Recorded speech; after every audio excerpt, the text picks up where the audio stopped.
दोस्तों, भारत ग्रंथों महाकाव्यों का देश है। आदिकाल से विभिन्न भाषाओं लिपियों में अनगिनत ग्रंथ लिखे गए हैं, जिन्हें लोग आज भी पढ़कर मार्गदर्शन पाते हैं। इन महाकाव्यों ग्रंथों का पठन पाठन करना बहुत शुभ और लाभदायी माना जाता है। लेकिन हमारे देश में एक ऐसा श्रापित ग्रंथ भी हुआ है जिसके बारे में कहा जाता है कि उसे पढ़ने वाले व्यक्ति की या तो मौत हो जाती है या वह पागल हो जाता है। इस श्रापित ग्रंथ का नाम नीलावंती ग्रंथ है। दोस्तों, नीलावंती ग्रंथ को भारत सरकार ने बैन कर दिया है क्योंकि इस ग्रंथ को एक श्रापित यक्षिणी के द्वारा लिखा गया है। ऐसा माना जाता है कि जिसने भी लालचवश इस किताब को पढ़ने की कोशिश की उसकी मृत्यु हो गई या फिर वह पागल हो गया। जब बहुत सारे मामले आने लगे तो भारत सरकार ने इस ग्रंथ को पढ़ने पर पूरी तरह से बैन लगा दी। दोस्तों, ये कहानी बहुत ही इंटरेस्टिंग होने वाली है, इसलिए वीडियो में अंत तक बने रहें। साथ ही अगर आप हमारे चैनल पर न्यू आए हैं तो प्लीज़ वीडियो को लाइक और चैनल को सब्सक्राइब करके साथ में घंटी वाला बेल आइकन जरूर दबा दें, तभी आपको नई वीडियो का नोटिफिकेशन सबसे पहले मिल पाएगा। दोस्तों, ये बहुत समय पहले की बात है। उत्तर प्रदेश के एक छोटे से गांव में एक आदमी था। उसकी एक पत्नी और एक छोटी सी बच्ची थी। जब वह बच्ची 5 वर्ष की हुई तो उसकी मां की मृत्यु हो गई।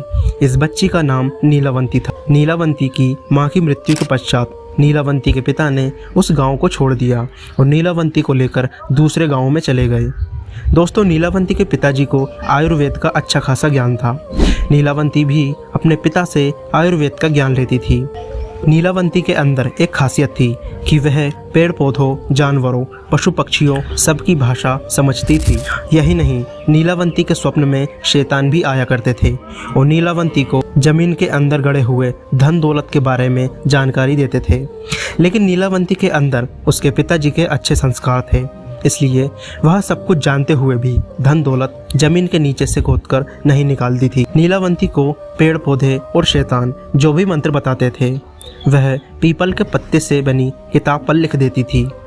जब नीलावंती 20 से 22 वर्ष की हो गई तब जो भूत प्रेत नीलावंती के स्वप्न में आते थे वो हकीकत में सामने आने लगे। कुछ समय बाद नीलावंती को पता चलता है कि वो एक श्रापित यक्षिणी है जो कि एक श्राप की वजह से इस दुनिया में फंसकर रह गई है।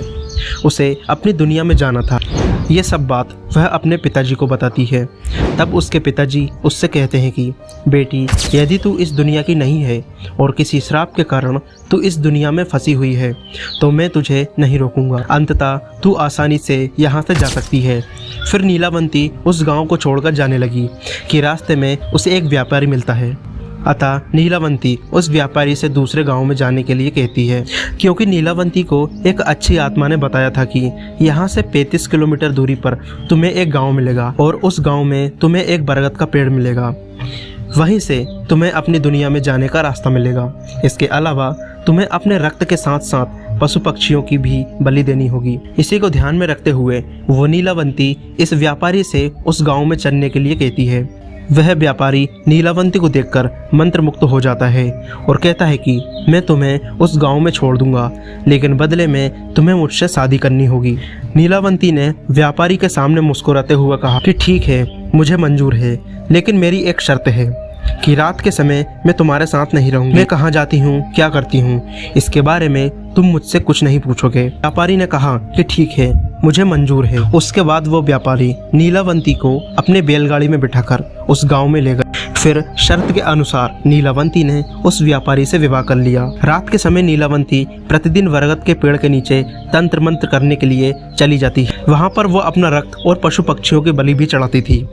एक दिन रात के समय जब नीलावंती उस बरगद के पेड़ के नीचे तंत्र मंत्र कर रही थी, उसी समय उस गाँव के कुछ लोग नीलावंती को पशु पक्षियों की बलि देते हुए देख लेते हैं और उस व्यापारी को जाकर सारी घटना की जानकारी देते हैं। जब अगली रात नीलावंती अपने समय के अनुसार रात में तंत्र साधना करने के लिए निकलती है तो उसके पीछे पीछे वह व्यापारी भी चला जाता है और नीलावंती को तंत्र साधना करते हुए देख लेता है। अगले दिन नीलावंती को स्वप्न में शैतान आता है और उसे बताता है कि नीलावंती, कल जब तुम तंत्र साधना के लिए बरगद के पेड़ के नीचे जाओगी उसी समय बरगद के पेड़ के बगल में से जो नदी बहती है, उस नदी में तुम्हें एक लाश बहती हुई दिखाई देगी। उस लाश के गले में एक ताबीज होगा, तुम्हें उसे खोल देना है। गले से ताबीज को निकालने के बाद उसी नदी में तुम्हें एक नाव पर सवार एक आदमी मिलेगा। तुम्हें उस ताबीज को उस आदमी को दे देना है। वह तुम्हें दूसरी दुनिया के दरवाजे तक पहुंचाने में तुम्हारी मदद करेगा। उस शैतान ने नीलावंती से यह भी कहा कि तुम्हें अपनी दुनिया में वापस लौटने का सिर्फ यही एक ही चांस मिलेगा, दोबारा चांस तुम्हें नहीं मिलेगा। अगले दिन नीलावंती बहुत खुश हुई और रात के समय बरगद के पेड़ के नीचे चली गई। वह तंत्र साधना करके अपनी रक्त की तथा पशु पक्षी की बलि दे रही थी कि उसी नदी के किनारे एक लाश बहती हुई दिखाई देती है।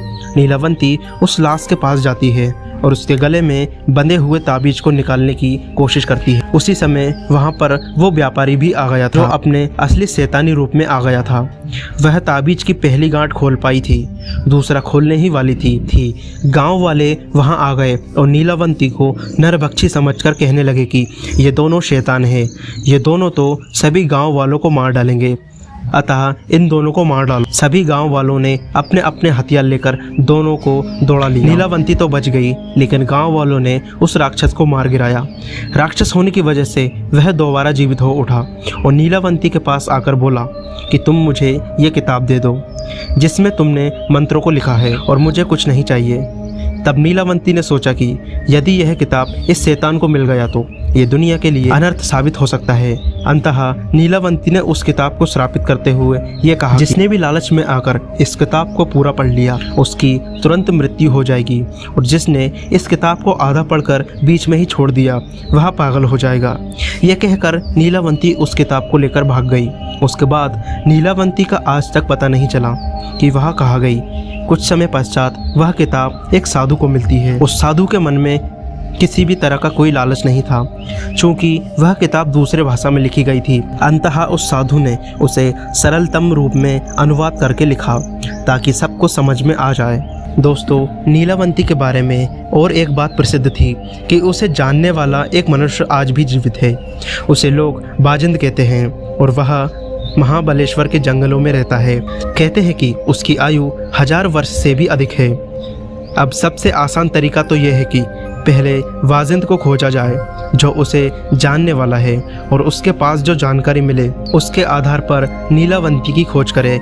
और एक बात आपको बता दूं, जो लोग नीलावंती के पीछे थे वह चाहे जिस भी काल में हुए हों या फिर किसी भी जगह से हों, उनमें एक और समानता थी। वे सभी महाबलेश्वर के जंगल में जाते देखे गए थे। उनमें से केवल 2 लोग ही जाने के बाद फिर से देखे गए थे, वह भी मृत अवस्था में।